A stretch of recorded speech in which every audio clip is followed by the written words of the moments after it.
ನಮಸ್ಕಾರ, ಕನ್ನಡ ಒನ್ಗೆ ಸ್ವಾಗತ. ನಾನು ಭಾಗ್ಯನಾರಾಯಣ ಬೊಗವರಪು.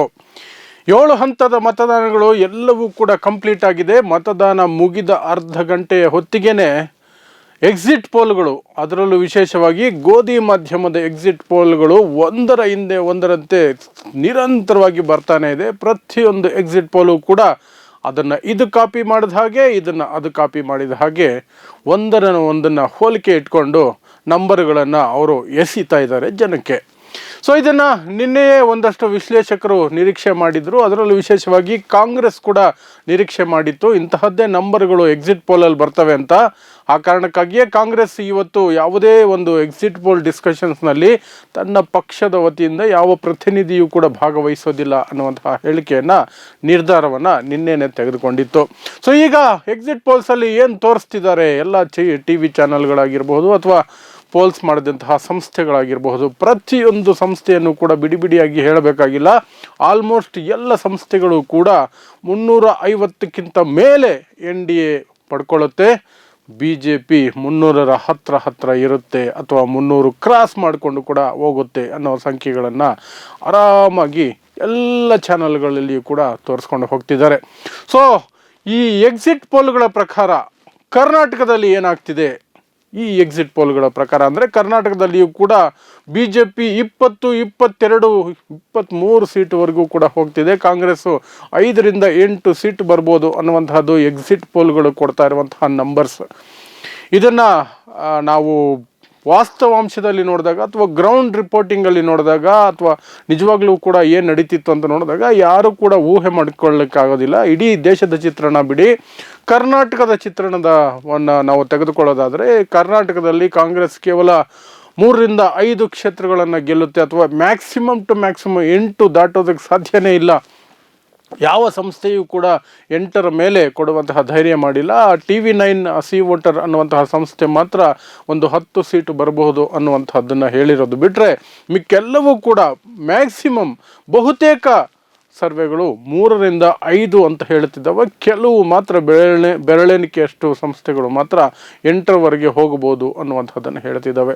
ಸೊ ಈ ಎಲ್ಲವನ್ನು ಗಮನಿಸ್ತಾ ಇದ್ದರೆ ನಾವು ಚುನಾವಣೆಗಳ ಘೋಷಣೆಗೂ ಮೊದಲಿನ ಮೋದಿಯವರ ಭಾಷಣಗಳು ಅಥವಾ ಮಾತುಗಳಿಗೂ ಈಗ ಬರ್ತಿರುವಂತಹ ಎಕ್ಸಿಟ್ ಪೋಲ್ಗಳಿಗೂ ಇರುವಂತಹ ಸಾಮ್ಯತೆಯನ್ನು ನಾವು ಕಂಡುಕೊಳ್ಳಬಹುದು. ಇದೊಂಥರ ಸ್ಟ್ರಕ್ಚರ್ಡ್, ಒಂದು ಪ್ಲ್ಯಾಂಡ್ ಎಲೆಕ್ಷನ್ ಅನ್ನೋದಕ್ಕೆ ಇದು ಸ್ಪಷ್ಟವಾದಂತಹ ಉದಾಹರಣೆ. ಮೊದಲಿಗೆ BJP, ಅದರಲ್ಲೂ ವಿಶೇಷವಾಗಿ ಪ್ರಧಾನಮಂತ್ರಿಗಳಾದ ಮೋದಿಯವರು ನಾವು ಈ ಬಾರಿ 400 ಸೀಟು ತರ್ತೇವೆ, ಅಬ್ಕಿ ಬಾರ್ 400 ಪಾರ್ ಅಂತ ಹೇಳುವ ಮೂಲಕ, ಮತ್ತು ಕಾಶ್ಮೀರದಲ್ಲಿ ನಾವು 370 ತೆಗೆದಿರುವ ಹಿನ್ನೆಲೆಯಲ್ಲಿ BJP ಸ್ವತಂತ್ರವಾಗಿ ಏಕೈಕ BJP 370 ಸೀಟು ತರ್ತೀವಿ, NDA 400+ ತರುತ್ತೆ ಅನ್ನುವಂಥದ್ದನ್ನು ಹೇಳ್ಕೊಂಡು ಬಂದರೆ ಆ ಮೂಲಕ ಇಡೀ ದೇಶದಲ್ಲಿ ಒಂದು ರೀತಿಯಾದಂತಹ BJP ಬರುತ್ತೆ, ಆದರೆ ಕಳೆದ ಬಾರಿಗಿಂತ ಜಾಸ್ತಿ ಬರುತ್ತಾ ಕಡಿಮೆ ಬರುತ್ತಾ ಅನ್ನೋದ್ರ ಬಗ್ಗೆನೇ ಚರ್ಚೆಯನ್ನು ಉಂಟು ಮಾಡೋದರಲ್ಲಿ ನರೇಂದ್ರ ಮೋದಿ ಮತ್ತು BJP ಸಫಲ ಆಯಿತು ಅಂತ ಹೇಳಬೇಕು. ಆ ನಂತರ ನಿರಂತರವಾಗಿ ಬಂದಂತಹ ಒಪಿನಿಯನ್ ಪೋಲ್ಗಳು ಇಂತಹದ್ದೇ ಸಂಖ್ಯೆಗಳನ್ನು ಕೊಡ್ತಾ ಹೋದರು. ಕೆಲವು ಪೋಲ್ಸ್ಟರ್ಗಳನ್ನು ಹೊರತುಪಡಿಸಿದರೆ ಇನ್ನೆಲ್ಲರೂ ಕೂಡ 305ರಿಂದ 310 BJPಗೆ ಬರ್ತವೆ ಮತ್ತು NDA 370, 365 ಮೇಲೇ ಇರುತ್ತೆ ಅನ್ನುವಂತಹದ್ದನ್ನೇ ಹೇಳ್ಕೊಂಡು ಬಂದರು. ಸೊ ಇದು ಜನರನ್ನು ಮಾನಸಿಕವಾಗಿ ಒಂದು ರೀತಿಯಾಗಿ ಇದೇ ಆಗೋದು, ನೀವು ಯಾಕೆ ಬೇರೆ ಒಂದು ಪಕ್ಷಕ್ಕೆ ಮತ ಹಾಕ್ತೀರಿ ಅನ್ನುವಂತಹ ರೀತಿಯಲ್ಲಿ ಜನರಿಗೆ ಒತ್ತಾಯ ಮಾಡಿದ ರೀತಿಯಲ್ಲಿ ಅಥವಾ ಜನರ ಮನಸ್ಸನ್ನು ಒಂದು ರೀತಿ ಬ್ರೈನ್ ವಾಶ್ ಮಾಡಿದಂಥ, ತಮ್ಮ ಹತೋಟಿಗೆ ತೆಗೆದುಕೊಂಡಂಥ ರೀತಿಯಲ್ಲಿ ಮೋದಿಯವರ ಹೇಳಿಕೆ, 400 ಪಾರ್ ಹೇಳಿಕೆ, ಈ ಕಡೆ ಒಪಿನಿಯನ್ ಪೋಲ್ಗಳು ಮತ್ತು ಈಗ ಎಕ್ಸಿಟ್ ಪೋಲ್ಗಳು ಎಲ್ಲವೂ ಕೂಡ ಸಾಮ್ಯತೆಯನ್ನು ನಾವು ಗಮನಿಸ್ಕೊಂಡು ಹೋಗ್ಬೋದು. ಹಾಗಾದರೆ ಇಂಡಿಯಾ ಒಕ್ಕೂಟ ಈ ಬಾರಿ ಮತ್ತೆ ವಿರೋಧ ಪಕ್ಷದಲ್ಲಿ ಕೂತ್ಕೊಳ್ಳುತ್ತಾ? ಕಾಂಗ್ರೆಸ್ ಯಾವುದೇ ಕಾರಣಕ್ಕೂ ಕೂಡ 50, 60 ಸೀಟು ದಾಟಲ್ವಾ? ಅಥವಾ ಕಳೆದ 2 ಬಾರಿಯ ರೀತಿಯಲ್ಲಿ 2014, 19ರ ರೀತಿಯಲ್ಲಿ ಅಧಿಕೃತ ವಿರೋಧ ಪಕ್ಷವಾಗಲಿಕ್ಕೂ ಕೂಡ ಅದಕ್ಕೆ ಸಂಖ್ಯೆಗಳು ಸಿಗೋದಿಲ್ವ? ಯಾಕೆಂದರೆ ಅಧಿಕೃತ ವಿರೋಧ ಪಕ್ಷ ಆಗೋದಕ್ಕೆ 55 ಸೀಟುಗಳನ್ನು ಪಡ್ಕೋಬೇಕಾಗತ್ತೆ. ಆ 55 ಸೀಟುಗಳನ್ನು ಕಳೆದ ಬಾರಿಯೂ ಪಡೆದಿರಲಿಲ್ಲ, 2014ರಲ್ಲಿಯೂ ಕೂಡ ಕಾಂಗ್ರೆಸ್ ಪಡೆದಿರಲಿಲ್ಲ. 2014ರಲ್ಲಿ 44 ಸೀಟುಗಳನ್ನು ಪಡ್ಕೊಂಡಿತ್ತು, 2019ರಲ್ಲಿ 52 ಸೀಟುಗಳನ್ನು ಪಡ್ಕೊಂಡಿತ್ತು. ಹಾಗಾಗಿ ಅದಕ್ಕೆ ಈ ದೇಶದಲ್ಲಿ ಕಳೆದ 10 ವರ್ಷಗಳಿಂದಲೂ ಕೂಡ ಅಧಿಕೃತವಾದಂತಹ ವಿರೋಧ ಪಕ್ಷ ಇಲ್ಲ. ಈ ಬಾರಿಯೂ ಅದೇ ಪರಿಸ್ಥಿತಿ ನಿರ್ಮಾಣ ಆಗುತ್ತಾ ಅನ್ನುವಂತಹ ರೀತಿಯಲ್ಲಿ ಈ ಎಕ್ಸಿಟ್ ಪೋಲ್ಗಳನ್ನು, ಒಪಿನಿಯನ್ ಪೋಲ್ಗಳನ್ನು ಮತ್ತು ಮೋದಿ ಮತ್ತು ಅವರ ತಂಡ ಏನಿದೆ BJPಯ ತಂಡ ಬಿಂಬಿಸೋದರಲ್ಲಿ ಸಫಲ ಆಗಿದೆ ಅಂತ ಹೇಳ್ಬೋದು. ಆದರೆ ನಿಜವಾಗ್ಲೂ ಕೂಡ ಅಂತಹದ್ದೊಂದು ಪರಿಸ್ಥಿತಿ ಇದೆಯಾ? ಗ್ರೌಂಡಲ್ಲಿ ಅಂತಹ ಪರಿಸ್ಥಿತಿ ಇದೆಯಾ? ಕಾಂಗ್ರೆಸ್ ಹೇಳ್ತಾ ಇದೆ. ಮಲ್ಲಿಕಾರ್ಜುನ ಖರ್ಗೆ ಅವರು ಇವತ್ತೊಂದು ಪ್ರೆಸ್ ಕಾನ್ಫರೆನ್ಸ್ ಮಾಡಿ ಎಲ್ಲ ಇಂಡಿಯಾ ಒಕ್ಕೂಟದ ಸದಸ್ಯರು ನಿಂತ್ಕೊಂಡು ಒಂದು ಚರ್ಚೆ ಮಾಡಿ, ಮೀಟಿಂಗ್ ಮಾಡಿ, ಆನಂತರ ಹೊರಗೆ ಬಂದು ಪ್ರೆಸ್ ಕಾನ್ಫರೆನ್ಸನ್ನು ಮಾಡ್ತಾರೆ. ಪ್ರೆಸ್ ಕಾನ್ಫರೆನ್ಸಲ್ಲಿ ಹೇಳ್ತಾರೆ, ಇಂಡಿಯಾ ಒಕ್ಕೂಟ ಕನಿಷ್ಠ 295 ಸೀಟುಗಳನ್ನು ಪಡಿತಾ ಇದೆ, ನಾವು ಈ ಎಕ್ಸಿಟ್ ಪೋಲ್ಗಳನ್ನು ಬಹಿಷ್ಕಾರ ಮಾಡ್ತೀವಿ, ನಾವು ಇದನ್ನು ನಂಬೋದಿಲ್ಲ ಅನ್ನುವಂತಹ ಹೇಳಿಕೆಯನ್ನು ಕೊಟ್ಟಿದೆ. ಸೊ ನಾವು ಏನು ಮಾಡ್ಬೋದು? ಈಗ ನಾವು ಯಾವ ರೀತಿ ಇದನ್ನು ನೋಡಬಹುದು? ನಾ ಹೇಳ್ದಂಗೆ ಮೊದಲಿಂದಲೂ ಕೂಡ 400 ಪಾರ್ ಅನ್ನುವಂಥ ಹೇಳಿಕೆ, ಒಪಿನಿಯನ್ ಪೋಲ್, ಎಕ್ಸಿಟ್ ಪೋಲ್ಗಳ ನಡುವೆ ಕೂಡ ನಾವು ಒಂದನ್ನು ಉದಾಹರಣೆಯಾಗಿ ತೆಗೆದುಕೊಳ್ಬೋದು. ಅದು 2004 ಮತ್ತು 2009ರ ಚುನಾವಣೆಗಳು. 2004ರ ಚುನಾವಣೆ ಸಂದರ್ಭದಲ್ಲಿಯೂ ಕೂಡ ಎಲ್ಲ ಒಪಿನಿಯನ್ ಪೋಲ್ಸ್, ಎಲ್ಲ ಎಕ್ಸಿಟ್ ಪೋಲ್ಸ್ ವಾಜಪೇಯಿ ವಾಪಸ್ ಬರ್ತಾರೆ, BJP ಇಂಡಿಯಾ ಶೈನಿಂಗ್ ಅನ್ನುವಂತಹ ಘೋಷಣೆಯೊಂದಿಗೆ ಜನರ ಮುಂದೆ ಹೋಯಿತು. ಅದರಲ್ಲೂ ಕೂಡ ಮಧ್ಯಪ್ರದೇಶ, ರಾಜಸ್ಥಾನ, ಛತ್ತೀಸ್ಗಢ ಅಂತ ರಾಜ್ಯಗಳಲ್ಲಿ ವಿಧಾನಸಭಾ ಚುನಾವಣೆಗಳನ್ನು ಗೆದ್ದು ಏನು ಅವರ ಅವಧಿ ಇತ್ತು, 5 ವರ್ಷದ ಅವಧಿ ವಾಜಪೇಯಿ ಅವರಿಗೆ, ಅದಕ್ಕಿಂತ ಮೊದಲು 6 ತಿಂಗಳ ಮೊದಲೇ ಲೋಕಸಭೆಯನ್ನು ವಿಸರ್ಜನೆ ಮಾಡಿ ತುಂಬ ಓವರ್ ಕಾನ್ಫಿಡೆನ್ಸಲ್ಲಿ ಚುನಾವಣೆಗೆ ಹೋಗಿದ್ದರು. ಅವರು ಹೋಗಿದ್ದಂತಹ ಓವರ್ ಕಾನ್ಫಿಡೆನ್ಸಿಗೆ ಸರಿಯಾಗಿ ಅದಕ್ಕೆ ಅನುಕೂಲವಾಗುವ ರೀತಿಯಲ್ಲಿ ಒಪಿನಿಯನ್ ಪೋಲ್ಸ್ ಬಂದಿತ್ತು, ಎಕ್ಸಿಟ್ ಪೋಲ್ಸ್ ಬಂದಿತ್ತು. ಆದರೆ 2004ರಲ್ಲಿ UPA ಸರ್ಕಾರ ಅಧಿಕಾರಕ್ಕೆ ಬಂತು. ಮನಮೋಹನ್ ಸಿಂಗ್ ಅವರು ಮೊದಲ ಬಾರಿಗೆ ಪ್ರಧಾನಿಯಾಗಿ ಆಯ್ಕೆಯಾದರು. ಆ ಸಂದರ್ಭದಲ್ಲಿ ಇಂಡಿಯಾ ಒಕ್ಕೂಟಕ್ಕೆ, ಅಂದರೆ ಆಗ UPA ಏನಿತ್ತು, ಈಗ ಇಂಡಿಯಾ ಒಕ್ಕೂಟ ಏನಾಗಿದೆ, UPAಗೆ ಸುಮಾರು 230 ಚಿಲ್ಲರೆ ಮತಗಳು ಬಂದಿತ್ತು. ಆ ನಂತರ ಅವರು ಕಮ್ಯುನಿಸ್ಟರಿಂದ ಮತ್ತು ಬೇರೆ ಪಕ್ಷಗಳಿಂದ ಕೂಡ ಔಟ್ಸೈಡ್ ಸಪೋರ್ಟ್ ತಗೊಂಡು ಗೌರ್ಮೆಂಟನ್ನು ರಚನೆ ಮಾಡಿದರು. ಕಾಂಗ್ರೆಸ್ಸಿಗೆ 140 ಚಿಲ್ಲರೆ ಮತಗಳು ಅಥವಾ ಕ್ಷೇತ್ರಗಳು ಬಂದಿತ್ತು.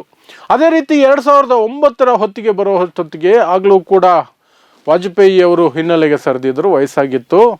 ಅದ್ವಾನಿಯವರ ಸರದಿಯಾಗಿತ್ತು. ಅದ್ವಾನಿಯವರು ಕೂಡ ಈ ಬಾರಿ ನನ್ನದೇ ಸರ್ಕಾರ ಬರುತ್ತೆ ಅನ್ನುವ ರೀತಿಯಲ್ಲಿ ಇಡೀ ದೇಶದಲ್ಲಿ ಸಂಚಾರ ಮಾಡಿ ಪ್ರಚಾರಗಳನ್ನು ಮಾಡಿದ್ರು. ಒಪಿನಿಯನ್ ಪೋಲ್ಸ್ ಮತ್ತೆ NDA ಬರುತ್ತೆ, ಅದ್ವಾನಿ ಪ್ರಧಾನಿ ಆಗ್ತಾರೆ ಅನ್ನುವಂತಹದ್ದನ್ನೇ ಒಪಿನಿಯನ್ ಪೋಲ್ಸ್ ಕೊಟ್ಟರು. ಎಕ್ಸಿಟ್ ಪೋಲ್ಸಲ್ಲೂ ಕೂಡ ಅದನ್ನೇ ಬಿಂಬಿಸಿದ್ರು. UPA ಸರ್ಕಾರ ಹೋಗ್ತಿದೆ, ಮನಮೋಹನ್ ಸಿಂಗ್ ಸರ್ಕಾರ ಬಿದ್ದೋಗ್ತಿದೆ, ಹಾಗಾಗಿ ಈ ಬಾರಿ NDA ವಾಪಸ್ ಬರುತ್ತೆ ಅನ್ನುವಂಥದ್ದನ್ನೇ ಎಲ್ಲ ಪೋಲ್ಸ್ಟರ್ಗಳು ಕೂಡ ಅವತ್ತು ಕೂಡ ಇದೇ ರೀತಿ ಎಕ್ಸಿಟ್ ಪೋಲ್ಗಳನ್ನು ಕೊಟ್ಟಿದ್ರು. ಆದರೆ 2009ರ ಚುನಾವಣೆಗಳ ಫಲಿತಾಂಶಗಳು ಬಂದಾಗ 2004ರಲ್ಲಿ ಏನು UPA ಪಡ್ಕೊಂಡಿತ್ತು, ಅಥವಾ ಈಗಿನ ಇಂಡಿಯಾ ಒಕ್ಕೂಟ ಅಂತ ಏನು ಕರಿತೀವಿ ಅದೇ ರೀತಿಯಾದಂತಹ UPA ಏನಿತ್ತು ಅದು ಪಡ್ಕೊಂಡಿತ್ತು. 2004ರಿಂದ 4ಕ್ಕಿಂತಲೂ ಕೂಡ 2009ರಲ್ಲಿ ಇನ್ನಷ್ಟು ಅಧಿಕ ಮತಗಳೊಂದಿಗೆ ಇದು ಅಧಿಕಾರವನ್ನು ವಾಪಸ್ ಪಡ್ಕೊಳ್ತು ಮನಮೋಹನ್ ಸಿಂಗ್ ಸರ್ಕಾರ. ಮತ್ತೆ ಮನಮೋಹನ್ ಸಿಂಗರು 2ನೇ ಬಾರಿಗೆ ಪ್ರಧಾನಿಯಾಗಿ ಅಧಿಕಾರವನ್ನು ಪಡ್ಕೊಂಡ್ರು. ಆ ಸಂದರ್ಭದಲ್ಲಿ ಕಾಂಗ್ರೆಸ್ 140 ಚಿಲ್ಲರೆಯಿಂದ 200 ಚಿಲ್ಲರೆಗೆ ಬಂದು ಕೂತ್ಕೊಳ್ತು. 2004ರಲ್ಲಿ 140 ಚಿಲ್ಲರೆ, 142, 45 ಇತ್ತು. ಅಲ್ಲಿಂದ 206ಕ್ಕೆ ಬಂತು ಕಾಂಗ್ರೆಸ್. ಮತ್ತು UPA ಏನಿತ್ತು ಅದು 240ರಿಂದ 265, 270ರವರೆಗೂ ಹೋಯಿತು. ಸೊ ಈ ಎಕ್ಸಿಟ್ ಪೋಲ್ಗಳನ್ನು ನಾವು ಪಿಂಚ್ ಆಫ್ ಸಾಲ್ಟ್ ಮೂಲಕ ತಗೋಬೇಕಾಗತ್ತೆ. ಈ ಎಕ್ಸಿಟ್ ಪೋಲ್ಗಳು ಎಲ್ಲವೂ ಕೂಡ ನಾವು ಗೋಧಿ ಮಾಧ್ಯಮವನ್ನು ಕಳೆದ 10 ವರ್ಷದಿಂದಲೂ ಕೂಡ ನೋಡ್ತಾ ಇದ್ದೀವಿ ಅಂದಾಗ ಈ ಗೋಧಿ ಮಾಧ್ಯಮಗಳು BJPಗೆ ಅಥವಾ ನರೇಂದ್ರ ಮೋದಿಗೆ ಅಡ್ವಾಂಟೇಜ್ ತೋರಿಸಲಿಕ್ಕೆ ಯಾವ ಹಂತಕ್ಕೆ ಬೇಕಾದರೂ ಹೋಗ್ತಾರೆ. ಹಾಗಾಗಿ ಈ ಎಕ್ಸಿಟ್ ಪೋಲ್ಗಳನ್ನು ನಾವು ಅದರ ಒಂದು ಭಾಗವಾಗಿ ಸ್ವೀಕರಿಸ್ಕೋಬೇಕು. ಆದರೆ ಒಂದು ರೀತಿಯಾದಂತಹ ಸೂಚನೆಗಳು ಸಿಗ್ತಾ ಇದೆಯೇನೋ, NDA ಅಧಿಕಾರ ಉಳಿಸಿಕೊಳ್ಳಬಹುದು. ಆದರೆ ಈ ಎಕ್ಸಿಟ್ ಪೋಲ್ಗಳು ಹೇಳ್ತಾ ಇರುವಂತಹ ದೊಡ್ಡ ಮಟ್ಟದ ಬಹುಮತ ಏನಿರಲ್ಲ, ಬಹುಮತದ ಆಜು ಬಾಜು ಅಥವಾ ಹೆಚ್ಚು ಕಡಿಮೆ 272ರ ಆ ಕಡೆ ಅಥವಾ ಈ ಕಡೆ ಇರುವಂತಹ ಸಾಧ್ಯತೆಗಳು ಇರಬಹುದೇನೋ. ಯಾಕಂದರೆ ಇಷ್ಟೊಂದು ಎಕ್ಸಿಟ್ ಪೋಲ್ಗಳು ಈ ಮಟ್ಟಕ್ಕೆ ತೋರಿಸ್ತಾ ಇದೆ ಅಂದರೆ ಒಂದಷ್ಟು ಅನುಮಾನಗಳು ಕಾಡುವಂತಹದ್ದು ಸಹಜ. ಅದರ ಜೊತೆಗೆ ಕರ್ನಾಟಕದಲ್ಲಿಯೂ ಸಹ ಕನಿಷ್ಠ 15 ಸ್ಥಾನಗಳಾದರೂ ಪಡ್ಕೊಳ್ತೀವಿ ಅನ್ನುವಂತಹ ಆತ್ಮವಿಶ್ವಾಸದಲ್ಲಿ ಕಾಂಗ್ರೆಸ್ ಇದೆ. ಅವರು ಕೂಡ ಸಾಕಷ್ಟು ಸರ್ವೆಗಳನ್ನು ಮಾಡ್ತಿದ್ದಾರೆ. ಗುಪ್ತಚರ ಇಲಾಖೆ ಸರ್ವೆಗಳಿದ್ದಾವೆ, ಕಾಂಗ್ರೆಸ್ ಪಕ್ಷದ ಸರ್ವೆ ಇದೆ, ಸ್ವತಃ BJPಯ ಸರ್ವೆಯಲ್ಲಿಯೂ ಕೂಡ ಕಾಂಗ್ರೆಸ್ಸಿಗೆ 12ರಿಂದ 14 ಸ್ಥಾನಗಳು ಬರುವಂತಹ ರೀತಿಯಲ್ಲಿಯೇ ಸರ್ವೆಗಳು ಬಂದಿದ್ದಾವೆ. ಹಾಗಾಗಿ ಕರ್ನಾಟಕದ ವಿಚಾರದಲ್ಲಿಯೂ ಕೂಡ ಎಕ್ಸಿಟ್ ಪೋಲ್ಗಳನ್ನು ಸದ್ಯಕ್ಕೆ ನಂಬುವಂಥದ್ದಕ್ಕೆ ಯಾವುದೇ ಆಧಾರಗಳಿಲ್ಲ. ಆದರೆ ಫೈನಲ್ ರಿಸಲ್ಟ್ ಜೂನ್ 4ನೇ ತಾರೀಕು, ಮುಂದಿನ 4ನೇ ತಾರೀಕು, ಇನ್ನು ಕೇವಲ 2 ದಿನ ವೆಯ್ಟ್ ಮಾಡಿದ್ರೆ 2ನೇ ತಾರೀಕು 3ನೇ ತಾರೀಕು 4ನೇ ತಾರೀಕು ರಿಸಲ್ಟ್ಗಳು ಬರ್ತವೆ. ಆವತ್ತು ಈ ದೇಶದ ಮುಂದಿನ ಭವಿಷ್ಯ ಮತ್ತೆ 5 ವರ್ಷಗಳು ಸುಳ್ಳು ಮತ್ತು ದ್ವೇಷದ ರಾಜಕಾರಣಕ್ಕೇನೆ ಒಲಿತದ ಅಥವಾ ಬದಲಾವಣೆಯ ಗಾಳಿ ಜೋರಾಗಿ ಬೀಸಿ ಒಂದು ರೀತಿಯಾದಂತಹ ಎಲ್ಲರನ್ನೂ ಒಪ್ಪುವಂತಹ, ಎಲ್ಲರನ್ನೂ ಸಮಾನವಾಗಿ ನೋಡುವಂತಹ ಪಕ್ಷಗಳ ಒಂದು ಒಕ್ಕೂಟ ಸರ್ಕಾರವನ್ನು ರಚನೆ ಮಾಡೋದರಲ್ಲಿ ಸಫಲ ಆಗ್ತಾರ ಅನ್ನೋದನ್ನು ನಾವು ಜೂನ್ 4ರ ನಂತರವೇ, ಜೂನ್ 4ರ ಸಂಜೆಗೆ ಮಾತ್ರ ಅದನ್ನು ಪಕ್ಕಾ ಹೇಳಬಹುದು ಅಂತ ಹೇಳ್ತಾ ನಾನು ಮಾತು ಮುಗಿಸ್ತೀನಿ. ನೋಡ್ತಾ ಇರಿ ಸಮಾಜಕ್ಕಾಗಿ ಕನ್ನಡ 1 ನ್ಯೂಸ್. ನಮಸ್ಕಾರ.